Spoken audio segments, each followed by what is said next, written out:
आप देख रहे हैं इंडिया टीवी। आपके साथ मैं हूं प्राची पाराशर। वक्त है प्रहार का। प्रहार में सबसे पहले बात महाराष्ट्र में वोट जिहाद पर मचे सियासी संग्राम की। महाराष्ट्र में विधानसभा चुनाव से पहले वोट जिहाद पर संग्राम छिड़ गया है। महाराष्ट्र के डिप्टी सीएम और बीजेपी नेता देवेंद्र फडणवीस के बयान पर घमासान मच गया है। फडणवीस ने वोट जिहाद को लेकर बड़ा बयान दिया और कहा कि हिंदुओं को जागने का समय आ गया है। दरअसल देवेंद्र फडणवीस ने कोल्हापुर में कनेरी मठ संत समावेश कार्यक्रम में वो शामिल हुए थे। इस दौरान उन्होंने कहा कि वोट जिहाद से सावधान रहने की जरूरत है। लोकसभा चुनाव के नतीजों से सबक लेने की जरूरत है। फडणवीस ने कहा कि लोकसभा चुनाव में वोट जिहाद के जरिए ये दिखाने की कोशिश की गई कि भले ही वो संख्या में कम हो, लेकिन एकजुट होकर वोट करेंगे तो हिंदुत्ववादी शक्तियों को हरा सकते हैं। उन्होंने कहा कि महाराष्ट्र के 48 में से 14 कॉन्स्टिट्यूएंसी में वोट जिहाद का पैटर्न देखा गया। इसके लिए उन्होंने धुले सीट का एग्जाम्पल दिया, जिसमें उन्होंने कहा कि धुले सीट पर 5 विधानसभा क्षेत्रों में एक उम्मीदवार 1,90,000 वोट से आगे चल रहा था, लेकिन सिर्फ मालेगांव असेंबली एरिया में दूसरे उम्मीदवार को 1,54,000 वोट मिले और वो 4,000 वोट से जीत गया। फडणवीस ने लोगों से कहा कि खतरनाक संकेत है, इसलिए अब हिंदुओं को जागना होगा। वोट जिहाद आपल्याला पाहायला मिळाला। वोट जिहाद काय अर्थ आहे? वोट जिहादचा निवडणुकीतली हार जीत महत्वाची नाही। कधी हा पक्ष जिंकेल, कधी तो पक्ष जिंकेल, पण काही लोकांचा आत्मविश्वास एवढा वाढलाय, त्यांना असं वाटतंय आमची संख्या कमी असली तरी आम्ही संघटित मतदान करून या ठिकाणी हिंदुत्ववाद्यांना पराभूत करू शकतो। आपण म्हणतो ना, म्हातारी मेल्याचं दुःख नाही आहे, काळ सोकावतोय, तशा प्रकारे काळ सोकावताना आपल्याला या ठिकाणी पाहायला मिळतोय। ही खऱ्या अर्थानं जागृत होण्याची वेळ आहे। अब समझिए, महाराष्ट्र में अगले 2-3 महीने में विधानसभा चुनाव होने हैं और उससे पहले अपने अपने वोट बैंक को रिझाने की कवायद तेज हो गई है और ऐसे में ही फडणवीस ने वोट जिहाद का ये मुद्दा उठा दिया है। अब विपक्ष इसे लेकर हमलावर है। कभी बीजेपी के सहयोगी रहे उद्धव ठाकरे की पार्टी ने इसे लेकर फडणवीस के खिलाफ मोर्चा खोल दिया और पूछा कि उन्हें जिहाद का मतलब पता है क्या। जिहाद केला म्हणजे काय असतं जरा विचारा जरा। त्यांच्या तोंडात सध्या जिहाद फार येतोय। त्यांनी कुठे दुसरीकडे तलाक वगैरे देतात का निकाह करतात कोणाशी? दुसरा कुठला पक्षाशी निकाह करतात का मतांसाठी? विचारा त्यांना जरा। हे काय सारखं जिहाद जिहाद जिहाद करतायत? जिहादचा अर्थ समजून घ्या आणि मग बोला। तुम्हाला भ्रष्ट लोकांची मतं चालतात, भ्रष्टाचारी, मग याचा अर्थ असा आहे की तुम्ही भ्रष्टाचारांशी निकाह लावलात बोलू का? या सगळ्या भ्रष्टाचारांना तुम्ही आपल्या बरोबर घेतलं, मग तुम्ही त्यांच्याशी निकाह लावला सांगू। अब देखिए, वोट जिहाद का जो शब्द है वो पहली बार लोकसभा चुनाव के दौरान उठा था, जब कांग्रेस नेता सलमान खुर्शीद की भतीजी मारिया आलम ने वोट जिहाद का जिक्र करते हुए मुस्लिमों से एकजुट होकर वोटिंग करने की अपील की थी और इसका असर भी देखने को मिला था। अब इसी वोट जिहाद का इस्तेमाल देवेंद्र फडणवीस की तरफ से किया गया है। देवेंद्र फडणवीस ने लोकसभा चुनाव में देखने को मिला वोट जिहाद। महाराष्ट्र की 48 सीटों में से 14 पर वोट जिहाद दिखा, देवेंद्र फडणवीस ने कहा, और कहा कि वोट जिहाद से अल्पसंख्यकों का आत्मविश्वास बढ़ा। वो सोचते हैं कि एकमुश्त वोटिंग से हिंदुत्ववादी ताकतों को हरा सकते हैं। समय और स्थिति देखकर हिंदुओं को जागने की जरूरत है, ये देवेंद्र फडणवीस ने कहा है। महाराष्ट्र में आने वाले 2-3 महीनों में चुनाव होने हैं और उससे ठीक पहले देवेंद्र फडणवीस अपने वोट बैंक को रिझाने के लिए, या यूं कहें कि हिंदुत्व वाले वोट को एकजुट करने के लिए, अब वोट जिहाद जैसे शब्द का इस्तेमाल कर रहे हैं, जिस पर खूब हो हंगामा भारतीय जनता पार्टी ने ही लोकसभा चुनावों के दौरान किया था। भाजपा को अपनी जमीन खिसकती हुई नजर आ रही है। उनको पता चल गया है कि महायुति की जो सरकार है महाराष्ट्र में टोटल फेल हो चुकी है, डेवलपमेंट विकास सबके नाम पे। तो बस इसी तरह की बात करने पे आ गए, पोलराइज करने की कोशिश की जा रही है। अभी लव जिहाद, वोट जिहाद, लैंड जिहाद, सारे जिहाद इनको समझ में आ जाएगा कि जिहाद का मतलब क्या है पता है इनको। और राज्य के होम मिनिस्टर है देवेंद्र फडणवीस जी, और संविधान की शपथ ली है उन्होंने। इस तरह की बात करना उनको शोभा नहीं देता। इनको पोलराइज करना है, हर हद तक ये जा सकते हैं। इसीलिए इन्होंने अपने नफरती चिंटू को भी छोड़ दिया ना कि जाओ मुसलमानों के खिलाफ अनाप शराब बको। तो साफ जाहिर होता है कि भाजपा की सरकार राज्य के अंदर सांप्रदायिक तनाव फैलाने की कोशिश कर रही है। मंदिर, मस्जिद, पाकिस्तान, मंगलसूत्र घुसपैठिए, सारी चीजें ये लेके आ जाएंगे क्योंकि लोग सवाल कर रहे हैं विकास के नाम पे। तो एआईएमआईएम ने इससे मुद्दा बनाया, तो वहीं महाविकास आघाड़ी के नेताओं ने भी फडणवीस के इस बयान को पकड़ लिया है और देवेंद्र फडणवीस पर अटैक किए जा रहे हैं। शरद पवार के एनसीपी के नेता जितेंद्र आह्वाड ने कहा कि देवेंद्र फडणवीस झूठे आंकड़े देकर सांप्रदायिक आधार पर वोट पोलराइज करने की कोशिश कर रहे हैं। जितेंद्र आह्वाड ने कहा कि महाविकास आघाड़ी ने लोकसभा चुनाव में जो सीटें जीती हैं उनमें से सिर्फ 4 ऐसी सीटें थी जहां मुस्लिम वोटर्स की तादाद 15% से ज्यादा थी। मैं उनसे सवाल पूछना चाहता हूं, आपके मित्र श्रीधर मुनगंटीवार जिस सीट पे चुनाव लड़ रहे थे और 3 लाख से हार गए, उसमें किधर मुसलमान थे? नासिक में किधर मुसलमान थे? दिंडोरी में किधर मुसलमान थे? रामटेक में किधर मुसलमान है? वाशिम यवतमाळ में किधर मुसलमान है? 31 सीट में सिर्फ 4 जगह ऐसी है जहां पे मुसलमान का प्रभाव नहीं है, 15-20% है, लेकिन अधिकतम हर जगहों पे हिंदू ज्यादा है। ये तो मुसलमानों ने नहीं हराया, जो अमन पसंद हिंदू है, जिनको ये नफरत की राजनीति पसंद नहीं है। महंगाई पे बात करो, बेरोजगारी पे बात करो। वोट जिहाद को लेकर महाराष्ट्र में सियासी संग्राम मचा हुआ है, तो वहीं बीजेपी की सहयोगी पार्टी एनसीपी के मुखिया अजीत पवार ने मुसलमानों को लेकर एक बड़ा ऐलान कर दिया। अजीत पवार ने कहा कि विधानसभा चुनाव में उनकी पार्टी मुस्लिमों को टिकट देगी। उन्होंने कहा कि महायुति के सीट बंटवारे में एनसीपी को जितनी भी सीटें मिलेंगी उसमें से 10% सीट मुस्लिमों को दी जाएंगी। साथ ही उन्होंने बीजेपी नेता नितेश राणे को भी इशारों में नसीहत दे डाली। यावेळेस निवडणुकीच्या निमित्तानं मी माझ्या अल्पसंख्याक समाजाला पण सांगतोय, राज्यात जेवढ्या जागा राष्ट्रवादी काँग्रेस पक्षाला महायुतीमध्ये मिळणार आहे त्याच्यातल्या 10% जागा मी मायनॉरिटीला देण्याचं काम करणार आहे। तशा प्रकारचा निर्णय मी घेतला। मी सर्व जाती धर्माला मानणारा शिवशाहू फुले आंबेडकरांचा एक समर्थक आहे। त्याच्यामुळं काही वाचाळवीर वेगवेगळ्या धर्माकरता, पंथाकरता, समाजाच्या करता टीका करतात, हे बरोबर नाहीये। तो भले ही देवेंद्र फडणवीस वोट जिहाद की बात कर रहे हैं, हिंदुत्ववादी वोट बैंक को एकजुट करने की बात कर रहे हैं, लेकिन उनके अपने ही सहयोगी मुसलमानों को रिझाने का भी काम कर रहे हैं। मेरे साथ मेरे सहयोगी दिनेश मौर्य इस वक्त जुड़ गए हैं। दिनेश, इसमें तो महायुति के अंदर 2 फाड़ साफ नजर आ रहे हैं। कुछ लोग हैं जो हिंदुत्ववादी सोच पर आगे बढ़ रहे हैं, देवेंद्र फडणवीस उसके पोस्टर बॉय हैं। वहीं अजीत पवार हैं जिन्हें मुसलमान का वोट चाहिए, वो ये खुलकर कह रहे हैं कि भाई हम मुसलमानों को टिकट देंगे। देखिए, दरअसल जितने भी महायुति के तीनों दल हैं वो अपने अपने वोट बैंक के हिसाब से बयान दे रहे हैं, फैसले ले रहे हैं। अजीत पवार के इस बयान के पीछे सीधा उनका जो बड़ा वोट बैंक है, लोकसभा चुनाव में जो उनके हाथ से छटक गया था, एक बड़ा मुस्लिम वर्ग है जो अजीत पवार को मानता रहा है। उनके जो विधायक, इस समय उनके पास करीब 40+ विधायक है, उनमें से कई विधायक मराठवाड़ा इलाके से आते हैं। मराठवाड़ा वो इलाका है जहां पर बड़े पैमाने पर मुस्लिम मतदाता है जो चुनाव में बड़ी भूमिका निभाते हैं, और इस जो वर्ग अब लोकसभा चुनाव में उनके हाथ से निकल गया था, उसी मुस्लिम वर्ग को दोबारा अपने पास खींचने का प्रयास अजीत पवार का, और इसी वजह से उन्होंने पब्लिकली ये ऐलान कर दिया कि वो 10% जो है टिकट बंटवारे में मुसलमानों को देने वाले हैं। और ये बयान इसलिए भी मायने रखता है क्योंकि 24 घंटे ही पहले देवेंद्र फडणवीस ने सरेआम कहा था कि वोट जिहाद हुआ और वोट जिहाद के जरिए कम से कम 14 सीटों का नुकसान महायुति को हुआ था। लेकिन इस सच्चाई, इस बयान के महज 24 घंटे के भीतर अजीत पवार द्वारा इस तरह का बयान देना यह साफ बताता है कि अजीत पवार अपनी लाइन लेकर आगे चल रहे हैं। वो मुसलमान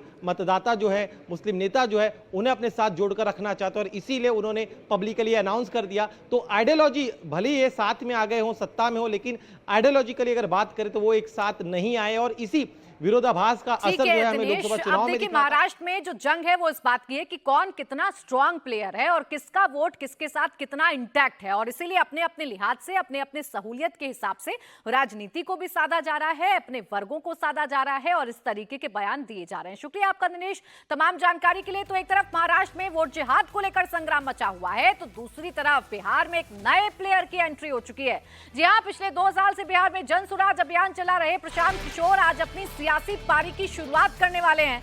प्रशांत किशोर आज पटना में अपनी नई राजनीतिक पार्टी का ऐलान करेंगे। पटना के वेटनरी कॉलेज मैदान में आज बड़ा कार्यक्रम होने वाला है। इस दौरान प्रशांत किशोर अपनी राजनीतिक पार्टी शुरू करने की औपचारिक घोषणा करेंगे। वो पार्टी का झंडा और पार्टी के संविधान का भी ऐलान करने वाले हैं। माना जा रहा है कि प्रशांत किशोर की पार्टी का नाम जन सुराज पार्टी होगा। आज पार्टी के अध्यक्ष का भी ऐलान होगा। प्रशांत किशोर किसी दलित या महादलित को पार्टी का अध्यक्ष बना सकते हैं। देखिए, पार्टी लॉन्च करने से पहले प्रशांत किशोर ने भरोसा जताया कि उनकी पार्टी अपने बूते पर बिहार का अगला चुनाव जीतेगी। जन सुराज की यहाँ सरकार बनेगी और सरकार ही नहीं बनेगी, ऐसे लोगों के साथ बनेगी जो बिहार में परिवर्तन को सुनिश्चित करेंगे। इसमें कहीं कोई दो मत नहीं। सरकार अपने दम पर बनेगी? अपने दम पर नहीं बनेगी तो क्या, किसके दम पर बनेगी? नहीं, यहाँ पर तो दो बड़े बड़े फॉर्मेशन भी हैं। उससे क्या होता है? आप भी किसी फॉर्मेशन के साथ जा सकते हैं। बिल्कुल नहीं। जन सुराज 243 जगह पर चुनाव लड़ेंगे लोग जन सुराज के बैनर के तहत, और 242 नहीं 243, याद रखिए। और अपने दम पर यहाँ सरकार भी बनाएंगे और उन लोगों के साथ ये जीत हासिल की जाएगी जो बिहार को में परिवर्तन का मादा रखते हैं, समझ रखते हैं, जिनके अंदर वो जज्बा है, हुनर है, ताकत है, बुद्धि है, साधन है, जो बिहार में परिवर्तन के लिए इस प्लेटफॉर्म के साथ जुड़कर इस अभियान को के तहत इस प्रयास को कर रहे हैं। अब देखिए, प्रशांत किशोर अभी तक पर्दे के पीछे से राजनीतिक दलों को चुनाव लड़ाते थे। अब वो खुद चुनावी मैदान में उतरने को तैयार है। प्रशांत किशोर का कहना है कि उनकी पार्टी 243 सीट पर अकेले दम पर चुनाव लड़ेगी। प्रशांत किशोर ये भी साफ कर चुके हैं कि 40 महिला उम्मीदवारों को उतारेंगे, जबकि 70 अल्पसंख्यकों को मैदान में उतार सकते हैं। प्रशांत किशोर ने 2 साल पहले बिहार में अपनी पदयात्रा शुरू की थी। वो अभी तक 5000 किलोमीटर पदयात्रा कर चुके हैं, 5500 गांव में सभाएं कर चुके हैं। इस दौरान 1 करोड़ लोग जनसुराज के साथ जुड़ भी चुके हैं। लेकिन ध्यान देने वाली बात यह है, अल्पसंख्यकों को मैदान में उतारने की बात अगर पीके कर रहे हैं, प्रशांत किशोर कर रहे हैं, तो ये कैसे एमवाई समीकरण को ध्वस्त कर सकता है या किसके लिए खतरे की घंटी है, इसका अंदाजा लगाना कोई मुश्किल बात नहीं है। नई पार्टी लॉन्च होने से पहले पटना में जनसुराज के कार्यकर्ता जोश में हैं। उनका कहना है कि हम सत्ता परिवर्तन नहीं, व्यवस्था परिवर्तन के लिए राजनीति में आ रहे हैं। पॉलिटिकल एनालिस्ट प्रशांत किशोर आज अपनी पार्टी की ऑफिशियल लॉन्चिंग करेंगे। पटना के वेटनरी कॉलेज ग्राउंड से उनकी पार्टी की जो है लॉन्चिंग होगी। हालांकि 2022 मई से उन्होंने जनसुराज यात्रा की शुरुआत की थी, जो एक पॉलिटिकल पार्टी नहीं थी, एक मूवमेंट का नाम उस वक्त उन्होंने दिया था। लेकिन अब ये जो जनसुराज का मूवमेंट है, ये एक पॉलिटिकल पार्टी के रूप में आज से जो है वो कन्वर्ट हो जाएगा। हालांकि प्रशांत किशोर बार बार कह रहे हैं कि वो इसका चेहरा नहीं होंगे। वो अपनी जनसुराज यात्रा बदस्तूर जिस तरह से पहले चल रही थी, पार्टी की लॉन्चिंग के बाद भी वैसे ही जारी रखेंगे। अब देखिए, ये तमाम लोग हैं जो जनसुराज से जुड़े हैं और आज स्थापना अधिवेशन है, तो ये तमाम लोग हाथ में जनसुराज के झंडे लेकर के यहाँ पे इकट्ठे हुए। काफी युवा जो हैं वो दिखता है कि यहाँ पर जनसुराज से जुड़े हुए नजर आते हैं, या एक बड़ी तादाद है जो हम देख रहे हैं यहाँ पे ग्राउंड में। काफी लोग जो हैं जो यंगस्टर्स हैं, तो ऐसा क्या है कि यंगस्टर्स ज्यादा दिखाई दे रहे हैं या क्रेज है यंगस्टर्स में जनसुराज से जुड़ने का? जी, जनसुराज जो है बिल्कुल बिहार में बदलाव लाएगा। और हम लोग व्यवस्था प्रशांत जी का कहना है कि व्यवस्था परिवर्तन होना जरूरी है। सत्ता परिवर्तन होना उतना जरूरी नहीं है जितना व्यवस्था परिवर्तन होना जरूरी है। इसके लिए प्रशांत किशोर जी 2 साल से लगातार पदयात्रा कर रहे हैं, और पहली बार गांधी जी के बाद कोई ऐसा शख्स, हम लोगों को ऐसा इंसान मिला है जो बिहार के बारे में, बिहार को अग्रणी राज्य बनाने के लिए सोचा है। और हम लोग उनके विचारधारा से बिल्कुल सबको सहमत है। देखिए, बिहार में सत्ता का जो सिक्का है वो अभी तक आरजेडी, जेडीयू और बीजेपी के बीच में उछलता हुआ नजर आता है। अब प्रशांत किशोर की एंट्री के बाद सबसे बड़ा सवाल बिहार की सियासत में यही है कि आखिर प्रशांत किशोर किसके लिए खतरा बन सकते हैं, किसका वोट प्रशांत किशोर काटेंगे या किसका विकल्प प्रशांत किशोर बनेंगे। फिलहाल प्रशांत किशोर की नजर लालू और तेजस्वी यादव के वोट बैंक पर है। लालू और तेजस्वी की ताकत उनका एमवाई फॉर्मूला है। बिहार में 17, आपको बताएं कि 70% जो हैं जो समीकरण है वो इस तरीके से साधे जा रहे हैं कि किस तरीके से तमाम जो मुसलमान हैं उनको अपने पाले में लाया जाए। 17.70% मुसलमान बिहार में हैं। यादवों की अगर आप बात करेंगे तो 14.26% यादव हैं और कुल मिलाकर इनकी आबादी 32% हो जाती है। और यही MY समीकरण लालू प्रसाद यादव, तेजस्वी यादव और उनकी पार्टी आरजेडी को मजबूत बनाता है। और इसी के दम पर प्रशांत किशोर भी अपनी धमाकेदार एंट्री करने के लिए तैयार हैं। आरजेडी के लिए मेन प्रशांत किशोर का फोकस फिलहाल मुसलमानों को रिझाना है, मुसलमानों और यादवों को टिकट देने का ऐलान करना है। तेजस्वी को टारगेट प्रशांत किशोर लगातार करते हैं, उनकी राजनीति पर टिप्पणी करते हैं। तेजस्वी के वोट बैंक को फिलहाल प्रशांत किशोर टारगेट कर रहे हैं। नीतीश को स्पेंट फोर्स कहकर छोड़ देते हैं प्रशांत किशोर। इतना ही नहीं, ये भी कहते हैं कि तुम्हारा यादव का बेटा सीएम थोड़ी ना बनेगा, सिर्फ लालू यादव का बेटा सीएम बनेगा। यानी परिवारवाद के बहाने यादवों को बांटने की कोशिश प्रशांत किशोर की तरफ से कही जाती है। और प्रशांत किशोर लगातार ये कहते हैं कि एक ही यादव परिवार के हाथ में सत्ता की बागडोर रहती है, मजबूत रहते हैं। तो ऐसे में आप समझिए कि प्रशांत किशोर अगर बिहार की सियासत में एंट्री करने जा रहे हैं तो किसके वोट बैंक पर उनकी नजर इस वक्त है। मेरे साथ मेरे सहयोगी नीतीश चंद्रा इस वक्त पटना से जुड़ गए, उन्हीं से समझेंगे। नीतीश, सबसे पहले तो यही समझाइए कि आज प्रशांत किशोर जो अभी तक पर्दे के पीछे रहा करते थे, आज पर्दे के सामने अपनी एंट्री करने जा रहे हैं राजनीतिक दल के तौर पर। अब बिहार में वो चुनाव भी लड़ेंगे, इसका ऐलान भी वो लगातार कर रहे हैं। किसके लिए सबसे ज्यादा मुश्किलें पैदा करेंगे प्रशांत किशोर? देखिए, प्रशांत किशोर ने निश्चित रूप से 2 साल में काफ़ी मेहनत की है, पदयात्रा की है, गांव-गांव में गए हैं, एक चर्चा का विषय तो बन ही गए हैं और कई राजनीतिक दलों की परेशानी भी बढ़ाई है। कुछ दिन पहले, कुछ महीने पहले आरजेडी के कई कार्यकर्ता जब जनसुराज ज्वाइन कर रहे थे तो आरजेडी की तरफ से बाकायदा पत्र जारी किया जा रहा था और ये कहा जा रहा था कि आप ऐसा ना करें, इस तरह की जानकारी मिल रही है, आपके खिलाफ कार्रवाई की जाएगी। तो ये साफ तौर पर दिखा रहा था कि जनसुराज पार्टी की स्थापना के बाद से कुछ राजनीतिक दलों की चिंता बढ़ी और निश्चित रूप से जिस तरह से उन्होंने 70 टिकट मुसलमानों को देने की बात कही है, उसके बाद दूसरे समाज के जो लोग हैं उनके साथ जुड़ने का दावा कर रहे हैं। तो ये देखना होगा कि टिकटों का बंटवारा वो किस तरीके से करते हैं। टिकटों का बंटवारा यदि जिस तरीके से होगा तो माना जा रहा है कि नुकसान उसी तरह होगा। लेकिन मुझे लगता है कि प्रशांत किशोर की कोशिश जाति से हटकर भी है। पिछले 3 दशक से बिहार में सबको मालूम है कि जातीय समीकरणों के आधार पर जीत हार होती है। उनकी कोशिश है कि जाति धर्म से हटकर लोगों को ये समझाएं कि भाई आप अपने बच्चे का चेहरा देखो। नेता तो अपने बच्चे का चेहरा देख रहे हैं, लालू यादव ने अपने बच्चे को बना दिया, डिप्टी सीएम बना दिया। आप नई राजनीति की शुरुआत प्रशांत किशोर करना चाहते हैं, जो जाति वाली व्यवस्था है उससे अलग निकलना चाहते हैं। लेकिन फिलहाल उनकी जो लाइन लेंथ नजर आ रही है उसे देखकर तो समझा जा सकता है कि उनकी नजर फिलहाल MY समीकरण पर टिकी हुई है, जो सबसे मजबूत समीकरण फिलहाल बिहार में है। शुक्रिया आपका नीतीश तमाम जानकारी के लिए। अब देखिए, एक नए प्लेयर की एंट्री बिहार की सियासत में हो रही है, तो वहीं अरविंद केजरीवाल जो मुख्यमंत्री पद से इस्तीफा देने के बाद लगातार चर्चाओं में बने हुए हैं। अब सबकी नजर इस बात पर है कि अरविंद केजरीवाल सीएम आवास को कब खाली करेंगे। जानकारी ये मिल रही है कि अगले 2 से 3 दिन में नए मकान में अरविंद केजरीवाल शिफ्ट हो जाएंगे। केजरीवाल ने दिल्ली के सीएम पद से इस्तीफा देने के बाद सीएम हाउस छोड़ने का ऐलान तो कर दिया था, उसके बाद उनके नए मकान की तलाश भी हो रही थी, जो अब पूरी होती दिख रही है। यह तय है कि केजरीवाल फिरोज शाह रोड पर शिफ्ट होंगे। उनके पास 2 बंगले 5 फिरोज शाह रोड और 10 फिरोज शाह रोड में शिफ्ट होने का विकल्प है। दोनों बंगले आपके राज्यसभा सांसदों के नाम हैं और आपके दफ्तर के करीब हैं। केजरीवाल किस बंगले में रहेंगे ये अभी उन्होंने फैसला नहीं किया है, लेकिन ज्यादा संभावना इस बात की है कि वो 5 फिरोज शाह रोड को अपना नया आशियाना बना सकते हैं। आम आदमी पार्टी के राष्ट्रीय संयोजक अरविंद केजरीवाल अपना सरकारी आवास यानी सीएम आवास जल्द छोड़ देंगे। पार्टी के द्वारा ये जानकारी दी गई है कि 1-2 दिनों में अरविंद केजरीवाल अपना घर खाली कर देंगे। लेकिन बड़ा सवाल ये है कि अरविंद केजरीवाल शिफ्ट कहां होंगे। पार्टी के द्वारा ये भी जानकारी दी जा रही है कि अरविंद केजरीवाल अपने ही विधानसभा क्षेत्र में रहेंगे और उसके लिए ऑप्शंस कई हैं उनके पास में। पार्टी ने ये जानकारी दी कि तमाम कार्यकर्ता हैं, तमाम नेता हैं जिन्होंने ऑफर किया है कि उनके घर में रह सकते हैं। उन्हीं में से एक घर ये भी हो सकता है। ये 5 फिरोज शाह रोड है। ये आम आदमी पार्टी के राज्यसभा सांसद अशोक मित्तल को आवंटित हुआ ये घर है। यहाँ पे अशोक मित्तल नहीं रहते हैं, उनकी फैमिली नहीं रहती है, तो अरविंद केजरीवाल हो सकता है कि यहाँ पे शिफ्ट हो जाएं इस 5 फिरोजशाह रोड पे। इस घर की खासियत एक ये भी कह सकते हैं कि आम आदमी पार्टी दफ्तर के बिल्कुल पीछे का हिस्सा है, यानी अरविंद केजरीवाल मुख्यमंत्री न रहते हुए पार्टी की गतिविधियों में ज्यादा समय देंगे और उसके लिए जरूरी है कि पार्टी दफ्तर के आसपास रहेंगे। तो वो